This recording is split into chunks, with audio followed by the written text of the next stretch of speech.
Hello friends, तो आज हम लोग बात करने वाले हैं क्लास 10वीं और उसमें भी एक्सरसाइज 1.3 उनमें भी उसका एग्जांपल्स पढ़नी है हमें। 1.3 पढ़ने से पहले कुछ एग्जांपल्स दिए हुए हैं, उसको पढ़नी है।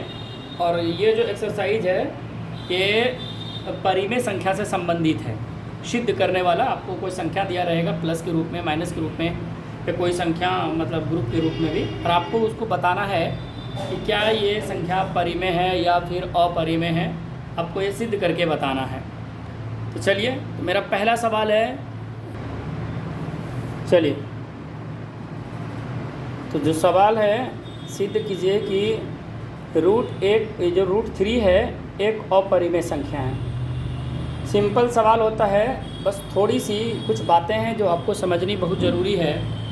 उम्मीद करते हैं जब समझेंगे तो बोलेंगे बहुत इजी था। चलिए है तो हम इजी वे में पढ़ेंगे, ज़्यादा कुछ करना नहीं होता है। ये क्लास 10th में आता है सवाल, और ये बोर्ड एग्ज़ाम में भी पूछे जाते हैं, बहुत इम्पोर्टेंट है ये।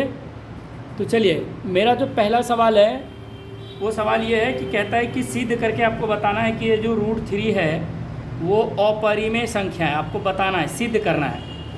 तो आपको इसके लिए कुछ नहीं, पहले सबसे अच्छा सॉल्यूशन लिखिए। जब आप सॉल्यूशन लिख लेंगे तो एक एक स्टेप करके ध्यान से देखिएगा, और आपको ये सवाल जब बन जाएगा तो बहुत आसानी से समझ में आएगा और आपको आसान लगेगा। आपको करना क्या है कि जब ये √3 अपरिमेय दिए है तो इसका उल्टा मान लीजिए। तो अपरिमेय का उल्टा होता है परिमेय। तो मैं क्या करता हूँ, यहाँ मान लेता हूँ, माना √3 एक परिमेय संख्या है, जिसे आप जानते हैं, जिसे P/Q के रूप में लिख सकते हैं, जहाँ PQ 2 पूर्णांक है। आपको पता ही है, और आप जानते हैं कि Q के बराबर क्या नहीं होने चाहिए, 0। ये आपको पता है, ये रूल्स ये जानते हैं। देखिए, ये तो आप जानते हैं पहले से। तो चलिए, जब जानते हैं पहले से तो कोई बात ही नहीं है, सिंपल है। उम्मीद करते हैं आपको समझ में आती होगी। चलिए, तो हम करेंगे क्या, तो इसमें जो आपको एक संख्या दी हुई है वो संख्या है √3। देखिए, ये अपरिमेय है और इसे माना क्या मैंने, परिमेय। परिमेय को हम किस प्रकार लिख सकते हैं, P/Q लिख सकते हैं ना। तो P/Q के रूप में जब हम लिखेंगे तो एक काम करेंगे, इसके नीचे कुछ नहीं तो क्या है, ज़रा बताएंगे, इसके नीचे कुछ नहीं तो क्या है, तो 1 है। चलिए, इसके अगला स्टेप जो है काम करेंगे, तो √3 को Q से गुना करिए, यानी क्रॉस मल्टीप्लाई कीजिए। तो √3 को Q से गुना करेंगे आप, तो √3Q, और P को 1 से गुना करेंगे, हो जाएगा P। जब आपका ये हो जाए तो अब यहाँ क्या लगता है आपको, तो यहाँ आपको करना कुछ नहीं है, यहाँ आपको लिखना है बोथ साइड स्क्वायरिंग, या फिर दोनों तरफ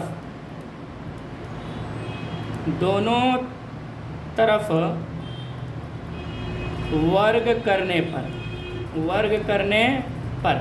तो आप जब दोनों तरफ स्क्वायर करेंगे, तो मैं एक बार लिख लेता हूँ, स्क्वायर करेंगे तो क्या पाएंगे आप, तो हम पाएंगे कि 3 को स्क्वायर, यानी √3 को स्क्वायर करेंगे तो ये आपका हो जाएगा 3, और ये Q का स्क्वायर, Q स्क्वायर बराबर आपका हो जाएगा P स्क्वायर। चूँकि जब ये आ गया तो आप यहाँ देखिए, चूँकि ये जो 3 है, अगर Q स्क्वायर को इधर रख लूँ तो 3 P के नीचे आ जाएगा। तो यानी इसका मतलब है कि 3 जो है ये Q का, यानी P स्क्वायर को क्या करेगा, भाज्य करेगा। तो हम यहाँ वही लिखेंगे कि जो ये 3 है P स्क्वायर से भाज्य है। अच्छा, तो जब इसीलिए क्या करते हैं, ये जो 3 है जब P स्क्वायर से, तो इसका मतलब P जब किसी संख्या के स्क्वायर से कोई भाज्य हो जाए तो इसका मतलब वो संख्या से भी भाज्य है। तो ये P से भी क्या है, भाज्य है। भाज्य है। अब यहाँ देखिए, अब हम इसे समीकरण 1 मान लेते हैं। समीकरण 1 मान लेते हैं। अब ये पहला स्टेप ख़त्म। अब यहाँ आपको देखिए करना कुछ नहीं है। जो आपका P है, P यानी माना, पुनः या लिखिए फिर माना P बराबर, ये रूट में कौन सी संख्या है आपका 3 है, तो मैं 3 लिख लिया। और P के जगह पे देखिए मेरे पास तो ऑलरेडी पहले से पूर्णांक है PQ, तो अब इसके जगह पे मैं एक R पूर्णांक लिख लेता हूँ, जहाँ R एक क्या है, पूर्णांक है। सिंपल है, आपको करना कुछ नहीं है कि जो दिया था आपको वो P से, या देखिए यानी जो 3 जो है P स्क्वायर से भाज हो रही है, तो जिसे भाज हो रही है तो आपको करना कुछ नहीं, जो जिससे भाज हो रही है P स्क्वायर से, तो उसी P के बराबर मैंने 3 लिख लिया।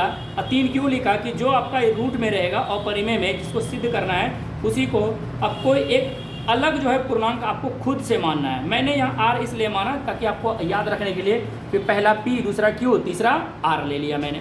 जब R ले लेंगे तो आप यहाँ एक काम करेंगे कि जो ये आपका सवाल है P बराबर 3R, इसको हम लिखेंगे दोनों तरफ, इसको भी हम स्क्वायर कर लेते हैं। दोनों तरफ क्या करने पर, वर्ग करने पर। देखिए मैं वर्ग कर लेता हूँ। जब मैं वर्ग करूँगा तो इसका मतलब P स्क्वायर का मतलब P स्क्वायर, अब बराबर 3R का स्क्वायर का मतलब 3R पे होल स्क्वायर। एक स्टेप जब और आगे बढ़ेंगे आप, तो आपका ये हो जाएगा P स्क्वायर और 3 तिया 9R स्क्वायर। अब यहाँ देखिए आपका ये P स्क्वायर हो गया और 3 9R स्क्वायर हो गया। देखिए एक समीकरण है, मैंने समीकरण 1 लिखा हुआ है, और इसमें आपको कहा गया है कि जो 3Q स्क्वायर है वो P स्क्वायर के बराबर है, यानी जो P स्क्वायर है उसके बराबर जो वैल्यू है वो कौन है, 3Q स्क्वायर है। तो हम यहाँ लिख सकते हैं, देखिए इसी जगह को मैं यहाँ आगे लिख लेता हूँ, इसी स्टेज को यानी स्टेप को मैं लिखता हूँ। समीकरण 1 का मान, यानी समीकरण 1 का मान यानी कौन सा क्या है, P स्क्वायर, सॉरी समीकरण 1 से लिखिएगा। समीकरण 1 से मान P स्क्वायर का रखने पर, तो मैं यहाँ क्या कर लेता हूँ, देखिए तो आपके पास जो इक्वेशन है वो ये है आपका P स्क्वायर बराबर 9R स्क्वायर। मैं करता क्या हूँ, जो P स्क्वायर है उस P स्क्वायर के जगह पे मैं वैल्यू रख लेता हूँ। ये देखिए ये मेरा P स्क्वायर है समीकरण 1 से, और इसके जगह पे क्या वैल्यू लिखा हुआ है, 3Q स्क्वायर बराबर ये 9R स्क्वायर। देखिए 3 से ये 9 कट जा रहा है, कितने बार में, तो 3 बार में, यानी ये Q स्क्वायर बराबर हो जा रहा है 3R स्क्वायर। इसका मतलब है कि आप 3 को यानी R स्क्वायर उधर रख लें तो 3 इधर आ जाएगा, 3 नीचे आ जाएगा ना, यानी R स्क्वायर बराबर अगर हम इस तरह लिखें R स्क्वायर बराबर, तो ये हो जाएगा Q स्क्वायर बटे 3। तो इसका मतलब है कि 3 जो है, चूँकि 3 Q स्क्वायर से क्या है, भाज्य है, इसलिए 3 Q से भाज्य होगी। अब यहाँ देखिए, अब एक चीज़ देखिए कि जो संख्या 3 है वो P से P स्क्वायर से भाग लग रहा था, संख्या वही 3Q स्क्वायर से भाग लग रहा है। क्या ये संभव है?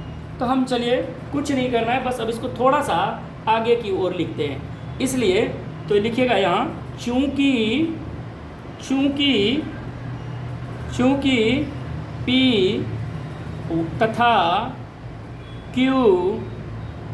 तथा Q ये जो दोनों है, दोनों 3 से भाज्य है, 3 से भाज्य है, जो असंभव है, या फिर ये कह सकते हैं इसकी जो अवधारणा है, जो अवधारणा दिया गया है इसमें, वो ये गलत हो जाता है। अतः √3 एक अपरिमेय संख्या है। आपका ये आंसर फाइनली हो गया। देखिए कुछ नहीं करना था, आपको लिखना क्या है कि जो है संख्या उसको परिमेय मान लेना है, उसे पी बाई क्यू के रूप में हम लिख सकते हैं, जहाँ पी क्यू को दो पूर्णांक है, जहाँ क्यू बराबर क्या नहीं होता है 0। ठीक है, अब ये देखिए मैंने क्या किया, जो √3 था उसको पी बाई क्यू के रूप में मैंने कर लिया और उसको क्रॉस मल्टीप्लाई कर लिया। जब क्रॉस मल्टीपल करेंगे आप तो उसको आने के बाद एक फॉर्मेट बन जाएगा, उसके बाद दोनों तरफ वर्क कर दीजिए आप। जब आप दोनों तरफ वर्क करेंगे तो आपका इस तरह का वैल्यू निकल के आएगा। जैसे आप वर्क करने के बाद आपका फाइनली आंसर आएगा 3q² बराबर p²। तो आप इसको क्या मान लें, समीकरण 1 मान लें। क्यों मान लें, क्योंकि आगे हमको पुट करना होता है वैल्यू। जब समीकरण आप 1 मान लेंगे तो अब यहाँ एक चीज़ देखिए, ये जो p² है, ये 3 को अगर p के नीचे रख दे, जैसे कि मैंने यहाँ रखा है, तो ये क्या हो जाएगा, p² में 3 से भाग लगने लगेगा। तो जब किसी के वर्ग में भाग लगने लगे तो इसका मतलब उस संख्या से भी वो भाग लगने वाली है।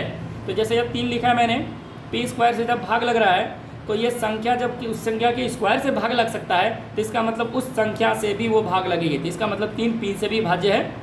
फिर यहाँ माना मैंने एक तीसरी जो है पूर्णांक मान लिया, क्योंकि इससे पहले पूर्णांक मेरा pq था, उसके जगह पे मैंने पूर्णांक क्या मान लिया, जो है आपका संख्या p बराबर 3q। तो मैं क्या करता हूँ, ये p बराबर 3 तो लिख ले, जैसे p बराबर √3 था तो मैंने p बराबर 3 लिखा। क्यों कि आपको जो रूट में लिखा रहेगा वही संख्या आपको मान लेना है, और उसके साथ एक अलग जो है पूर्णांक लिख लीजिए। लिख लिया तो फिर जो आपका पूर्णांक लिखने के बाद जो इक्वेशन बनेगा, जैसे p बराबर मेरा 3r बना है, आप इसका फिर से दोनों तरफ वर्क कर दें। जब इसको आप वर्क करेंगे तो आपका इस प्रकार वैल्यू आएगा, p² बराबर 9r²। जब 9r² आएगा तो ये देखिए p² का वैल्यू आपके पास कहीं से है, तो आप लिखिएगा समीकरण 1 से p² का मान रखने पर, समीकरण 1 से यानी 1 से p² का मान रखने पर। तो जब आप रखेंगे p² बराबर qr², ये देखिए इक्वेशन है, तो अब यहाँ देखिए p² का वैल्यू आपके पास है 3q²। उसके बाद ये आप यहाँ से हल कर लेंगे तो आपके पास कुछ इस तरह का इक्वेशन आएगा, r² बराबर 9 यानी q²। अब 3 यहाँ लिख सकते हैं, नहीं भी लिखेंगे तो कोई दिक्कत नहीं है। फिर वहाँ लिखा मैंने, चूँकि जो 3 है फिर ये q² से भाग लग रहा है, जब वही संख्या देखिए किसी स्क्वायर से भाग लग सकता है तो वो संख्या उस संख्या से भी भाग लगेगा, मैंने यहाँ लिख लिया। तो लास्ट में हम लिखे हैं, चूँकि p तथा q दोनों जो है क्या है 3 से भाज्य है, जो ये असंभव है, अतः √3 जो है एक अपरिमेय संख्या हो गया। सिंपल सा फंडा था, कोई दिक्कत नहीं। उम्मीद करते हैं सवाल आपको समझ में आया होगा। चलिए नेक्स्ट सवाल की ओर चलते हैं। चलिए, तो उदाहरण नंबर 10 कहता है कि आपको दर्शाना है कि 5 - √3 5 - √3 एक परिमेय संख्या है। चलिए दर्शाते हैं। देखिए इससे पहले मैंने जो √3 पढ़ा वो अलग टाइप का था, ये उससे भी और सिंपल है। आपको करना कुछ भी नहीं होता इसमें, आपको परिमेय वाले संख्या को एक तरफ और अपरिमेय वाले संख्या को एक तरफ रख लेना है, सवाल ख़त्म। चलिए, तो ऐसे सवाल को फिर क्या करना है, आपको अपोजिट मान लेना है। मैंने जैसे कहा था कि जो सवाल दिया रहेगा उसका अपोजिट मान लीजिए। जैसा कि मेरे पास देखिए, मेरे पास 5 - √3 है, तो ये अपरिमेय दिया है, तो आपको एक अपरिमेय संख्या है, दर्शाए कि 5 - √3 एक अपरिमेय संख्या है। सॉरी, वो माना परिमेय लिखा गया था। चलिए, माना कि 5 - √3 एक परिमेय संख्या है जिसे p/q के रूप में लिख सकते हैं तथा p तथा q दोनों क्या है, पूर्णांक है। तो यहाँ आप लिख सकते हैं अभाज्य पूर्णांक है, या हम सिर्फ पूर्णांक लिख सकते हैं, एवं q के बराबर क्या नहीं होने चाहिए, 0।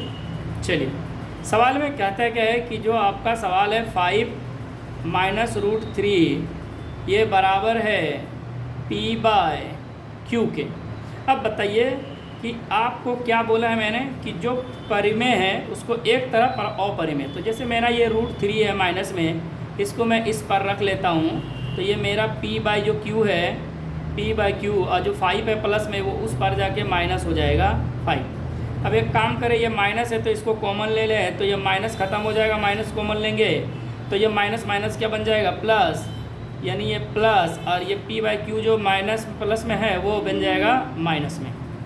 अब यहाँ एक चीज़ देखिए कि जो आपका रूट 3 है वो चूँकि रूट 3 एक अपरिमेय संख्या है, अपरिमेय संख्या है, तथा 5 माइनस पी बाई क्यू एक परिमेय संख्या है। इसलिए आप देखेंगे कि जो रूट 3 है वो कभी बराबर नहीं हो सकता है किसका, 5 माइनस पी बाय क्यू का। क्या ये बराबर होगा?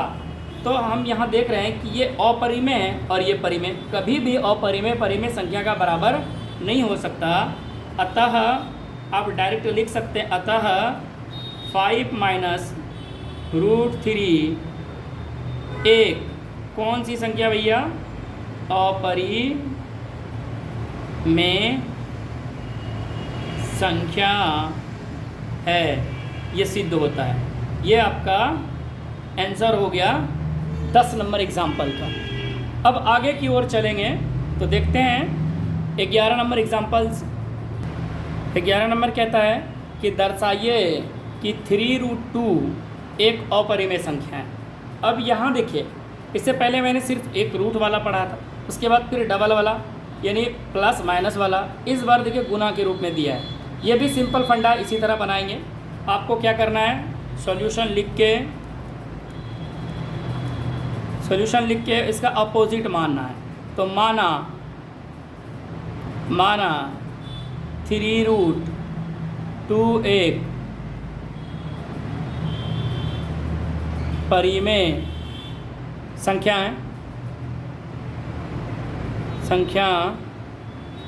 है जिसे पी बाई क्यू के रूप में लिख सकते हैं तथा इसमें जो P, Q दोनों क्या है, पूर्णांक है एवं Q के बराबर नहीं है 0। तो आपके पास जो संख्या है ज़रा ध्यान से देखिए, और वो संख्या है 3√2 बराबर पी बाई क्यू।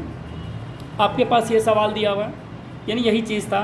तो आप इसको क्या करेंगे, √2 को आप इस पर रख लेंगे, क्योंकि इसको सिर्फ हमें चाहिए क्या, अपरिमेय। पी बाय क्यू और बटे में 3 कहाँ चल जाएगा, नीचे। चाहे तब इसको मल्टीप्लाई के रूप में, फॉर्म के रूप में बदल सकते हैं, या फिर आप जैसा है उसको रहने दें। अगर इसको हम रखते हैं p बाई क्यू बाई 3, तो ये p ऊपर हो जाएगा और नीचे हो जाएगा 3q, तो भी ये परिमेय बनेगा। तो आप यहाँ देख रहे हैं, चलिए एक बार हम लिख लेते हैं, √2 बराबर p और नीचे 3√q। अब यहाँ चूँकि √2 जो है वो कौन सी संख्या है, अपरिमेय संख्या है, अपरिमेय संख्या है तथा p बटे 3q एक अपरिमेय संख्या है। तो हम देख रहे हैं, इसलिए जो मेरा √2 है क्या ये कभी बराबर होगा p बटे 3q का, नहीं होगा। अतः जो मेरा संख्या है 3√2 एक अपरिमेय संख्या है। ये ख़त्म हो गया, ये दूसरा, यानी एग्जाम्पल नंबर 11 ख़त्म। तो आपके एक्सरसाइज 1.3 से पहले 3 एक्सरसाइज मतलब 3 एग्जाम्पल थे 9, 10, 11 जो आपका तीनों ख़त्म हो गया। Thank you.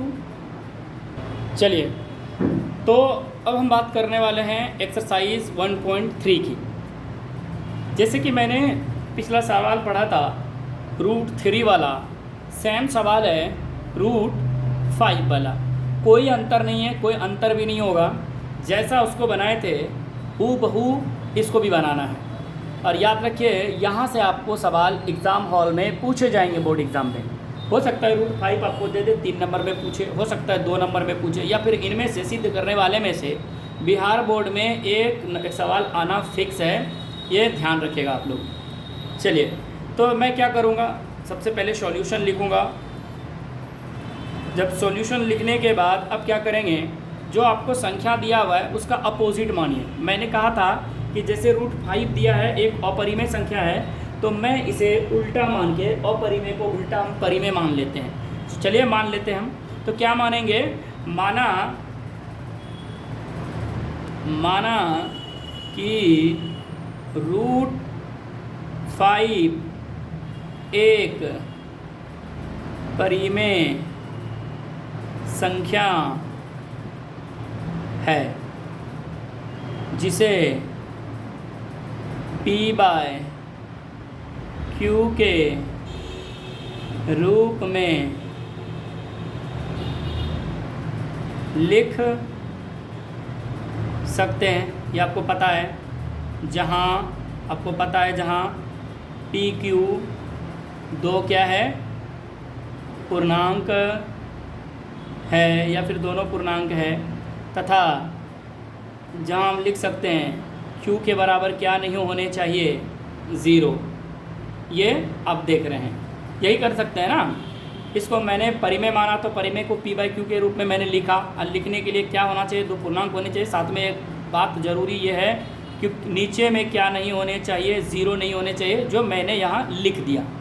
लिखने के बाद क्या करना है हमें, जब लिख लिया तो आप एक काम करें, इस सवाल को भी लिखें आगे की ओर। जैसे आप लिखेंगे तो आपके पास एक सवाल है, यानी एक लिखा हुआ है अपरिमेय √5 दिया हुआ है, इसे हम किस रूप में लिख सकते हैं, P/Q के रूप में लिख सकते हैं। तो मैंने बताया था, याद कीजिए, √3 जब पढ़ रहे थे तो मैंने बताया था इसके भी नीचे में कुछ नहीं तो क्या है, 1 है, तो क्रॉस मल्टीपल करिए। और जब आप क्रॉस मल्टीपल करेंगे तो √5Q को या फिर P² इधर हम लिख सकते हैं, कोई दिक्कत नहीं है, या फिर √5 और Q को Q से गुना कीजिए और उस पर हो जाएगा P। जब आपका इस तरह का हो जाएगा तो हम बताए थे कि दोनों तरफ क्या करना है, इस सवाल में दोनों तरफ वर्ग करना है, यानी वर्ग करने पर जब आप इसका वर्ग करेंगे तो ये आपका सवाल है √5Q बराबर P। तो दोनों तरफ आप क्या करेंगे, वर्ग करेंगे। जब आप वर्ग करेंगे तो आपके पास सवाल आएगा, √5 को 2 बार आप पढ़ेंगे तो ये 5 आएगा, अब Q² का Q² रह जाएगा, बराबर P² का P² रह जाएगा। देखिए, इस तरह का सवाल मैंने क्या पढ़ाया था कि जो आपका अगर इस बार में सिर्फ Q रख ले तो ये 5 नीचे में आ जाएगा और ये P² से भाज्य हो जाएगा।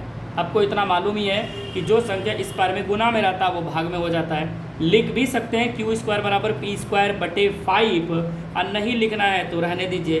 तो इस चूँकि जो 5 है P² से भाज्य है। अब यहाँ देखिए, इसलिए 5 जो है P से भाज्य होगी। अब एक बात बताइए कि जब कोई संख्या किसी संख्या के स्क्वायर से भाग लग रहा है, तो जो संख्या स्क्वायर से भाग लग रहा है तो इसका मतलब है उस संख्या से भी भाग लगेगा। तो यहाँ मैंने लिख लिया। अब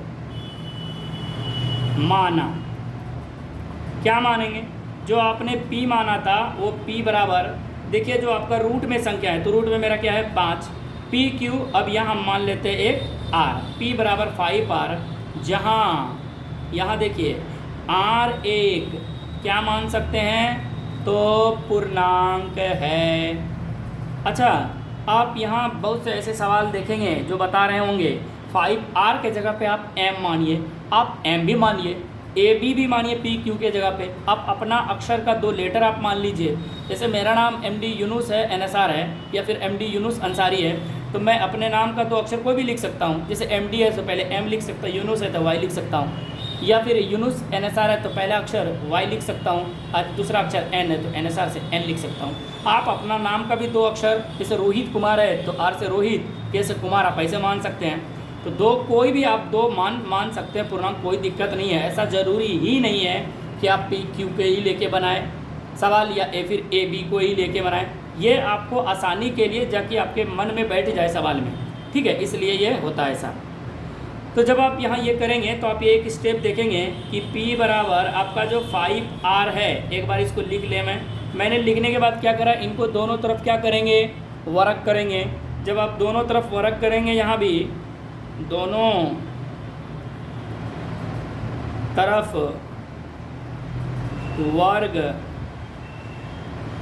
करने पर, जब आप दोनों तरफ वर्ग करेंगे तो इसका मतलब P² हो जाएगा, और ये 5R² को डायरेक्ट गुना कर दे क्या, चलिए एक बार रहने देते हैं। 5R² का 5R² लिख लेता हूँ एक बार, और एक बार और चलता हूँ। जब आप लिखेंगे तो ये P² का P², अब 5 का स्क्वायर करेंगे हो जाएगा मेरा 25, और ये R²। एक काम करें, जो आप P² बराबर 5Q² है, इसको आप इक्वेशन 1 मान लें, ठीक है।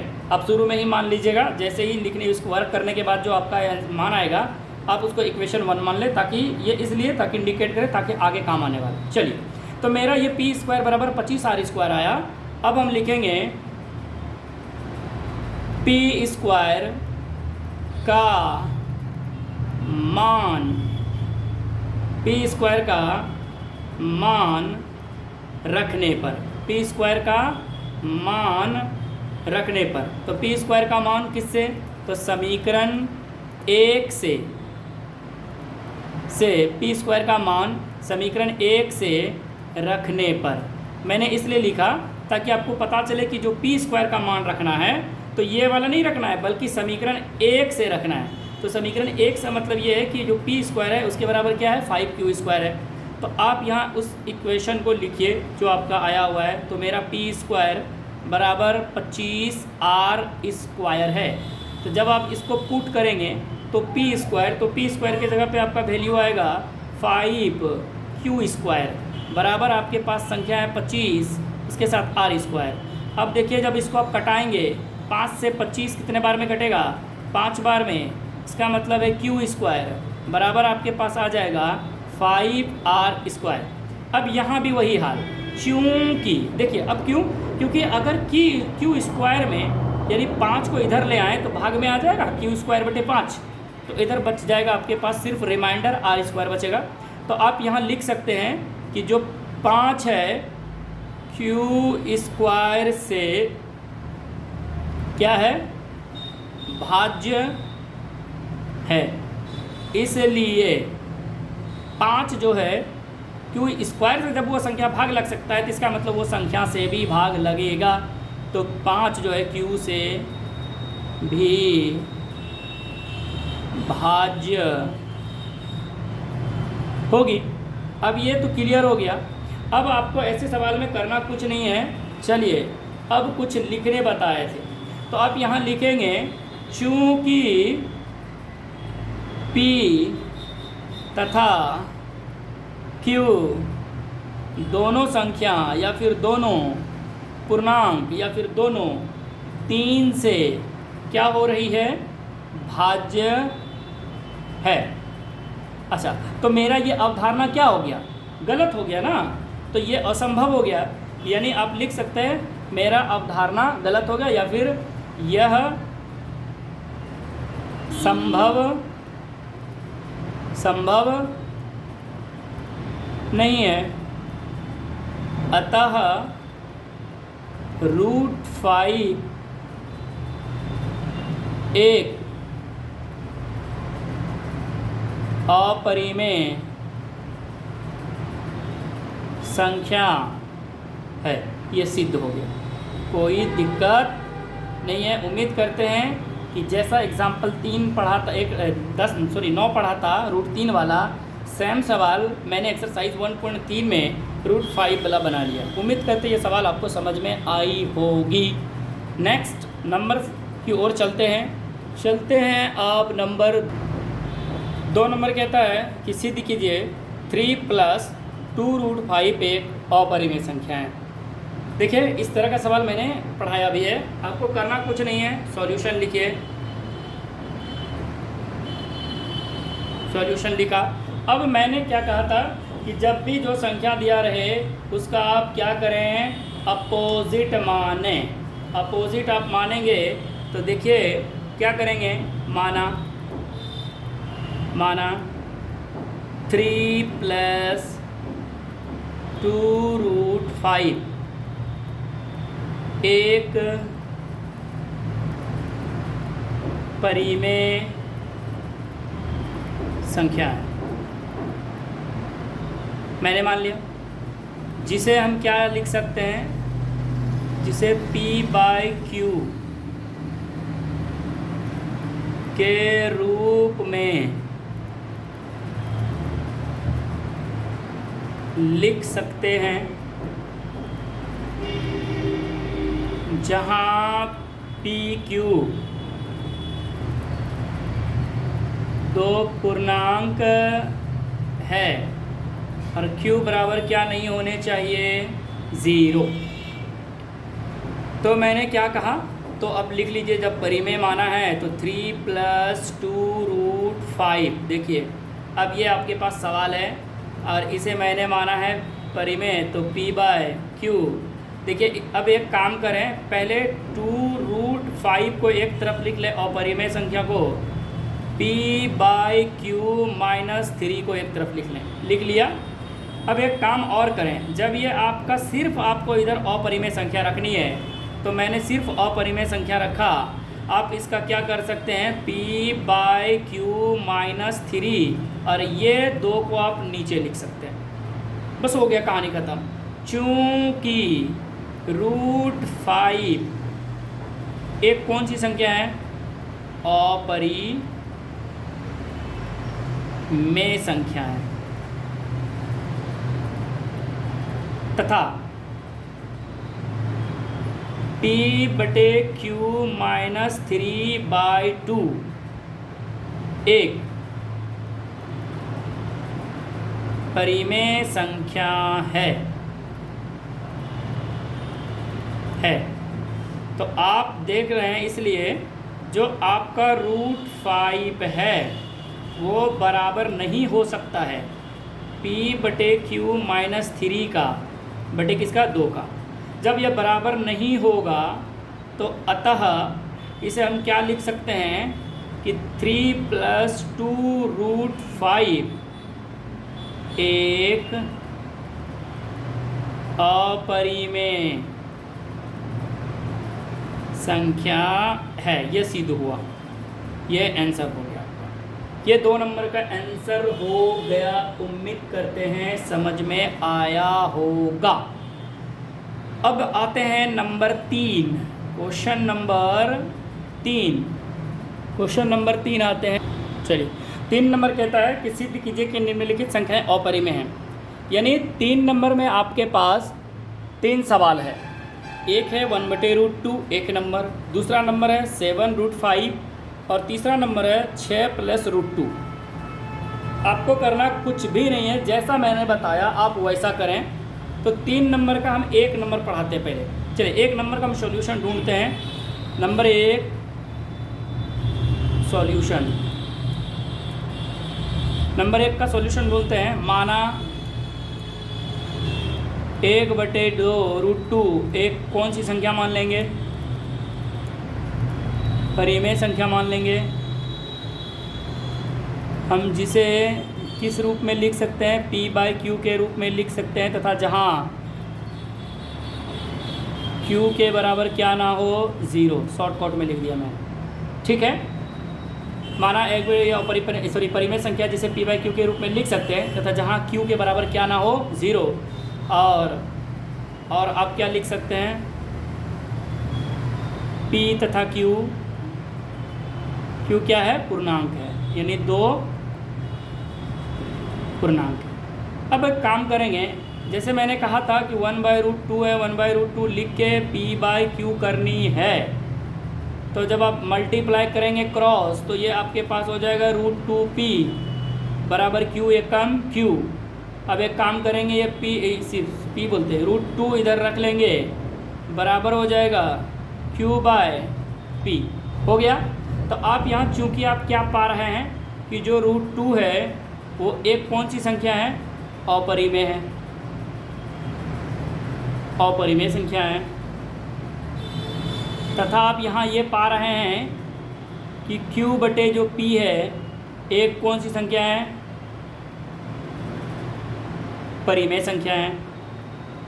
ये आप देख रहे हैं परिमेय संख्या है, इसलिए जो √2 है वो बराबर कभी नहीं हो सकता है किसका, q बटे p का। अतः मेरा जो सवाल है 1/√2 एक कौन सी संख्या हो जाएगी, अपरिमेय संख्या। ये सिद्ध हो गया। क्या था सवाल में, सिंपल था, कुछ नहीं, जैसा कि मैंने पिछले सवाल में पढ़ा था सेम सवाल है। ये 3 नंबर का मेरा 1 नंबर सवाल कंप्लीट हुआ। 2 और सवाल है जो हम अभी नेक्स्ट में पढ़ाएंगे। Thank you.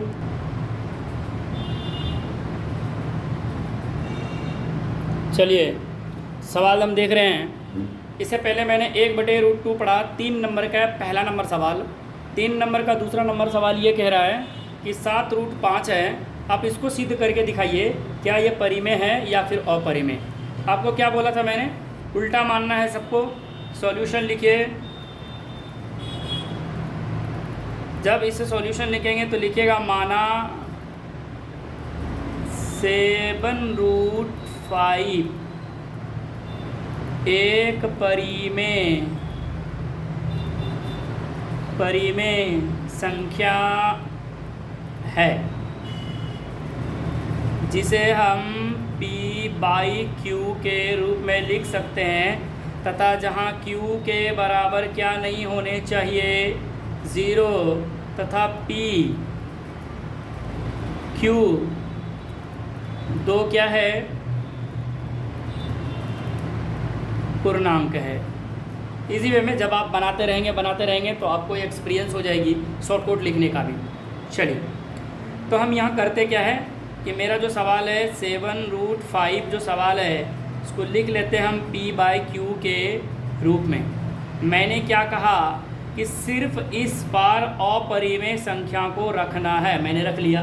अब जो आपके पास p/q है, जो 7 है वो नीचे आ जाएगा क्योंकि गुना में है, भाग में बदल जाएगा। तो आप इसे आप एक बार इस प्रकार लिख सकते हैं कि जो p है p और नीचे में 7 को q से गुना करेंगे तो 7√q हो जाएगा। अतः चूँकि आप यहाँ देख रहे हैं कि ये जो √5 है एक कौन सी संख्या है, अपरिमेय संख्या है। इसलिए तथा p/7q एक परिमेय संख्या है। इसीलिए क्या करते हैं हम कि जो रूट आपका 5 है वो कभी भी बराबर नहीं हो सकता 7√q का। क्यों? क्योंकि √5 एक अपरिमेय है, अब p+7√q एक परिमेय है। इसीलिए कह सकते हैं अतः कि जो आपका सवाल है 7√5 एक कौन सी संख्या है, अपरिमेय संख्या है। ये भी आपका सिद्ध हुआ, कोई दिक्कत नहीं है। इसी का फिर आपको मिलेगा नंबर सवाल 3। और 3 नंबर सवाल कहता है कि 6+√2 को सिद्ध करके बताएं कि क्या ये संख्या अपरिमेय है। तो मैंने क्या कहा, सिर्फ सॉल्यूशन लिखिए और ऐसे सवाल का हल ढूंढिए। तो ये 3 नंबर का 1 नंबर पहले बताया, 3 नंबर का दूसरा नंबर ये हुआ, 3 नंबर का तीसरा और इस एक्सरसाइज का अंतिम सवाल है कि 6 + √2 को दर्शाइए कि ये एक अपरिमेय संख्या है। तो क्या करेंगे यहाँ उल्टा, माना 6 + √2 एक कौन सी संख्या है भैया? तो परिमेय संख्या है,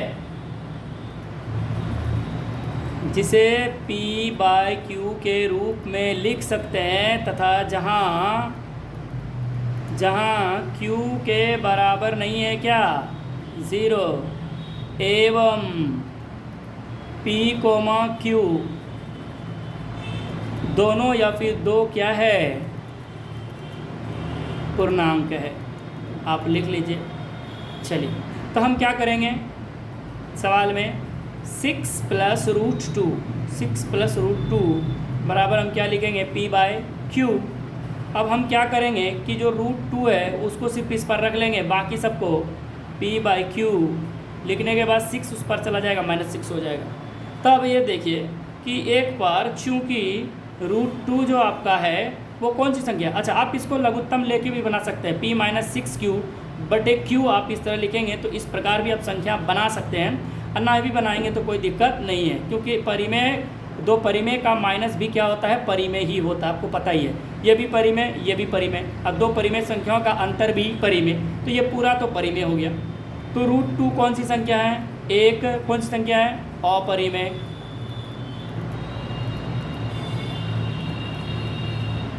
संख्या है तथा p/q -6 एक कौन सी संख्या है? परिमेय संख्या।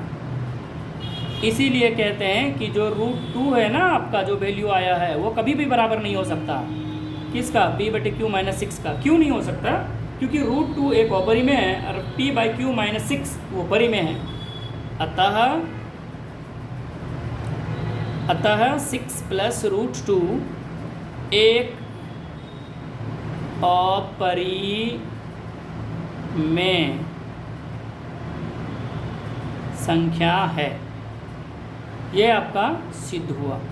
अच्छा, आपको यहाँ दो बात याद रखनी है कि एक परिमेय का जोड़, गुना, भाग, लघुत्तम आपको मैंने पढ़ाया है, नोट्स इससे पहले पढ़ा दिया है मैंने। एक परिमेय संख्या तथा एक अपरिमेय संख्या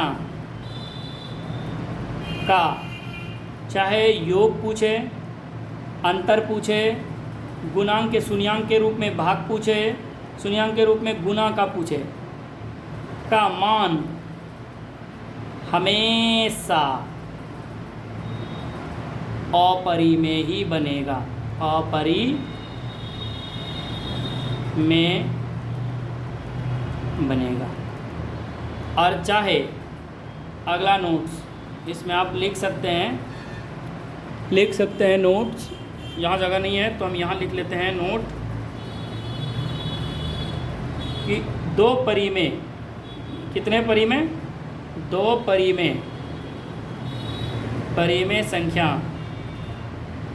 का योग, अंतर, गुणा, भाग यानी का संख्या का मान हमेशा परिमेय संख्या होता है। मैंने ये सारे चीज़ थ्योरी में पढ़ाया है। उम्मीद करते हैं यह सवाल समझ में आया होगा और आसानी से आया होगा। उम्मीद करते हैं आज के बाद ये क्लास आप नहीं भूलेंगे। Thank you friends. आप लोग मेरे इस चैनल को सब्सक्राइब करें, शेयर करें, कमेंट करें और साथ ही साथ कमेंट करके ये बताएं कि आपको ये वीडियो कैसा लगा। थैंक यू दोस्तों, मिलते हैं नेक्स्ट क्लास में। आज के लिए इतना ही। Thank you.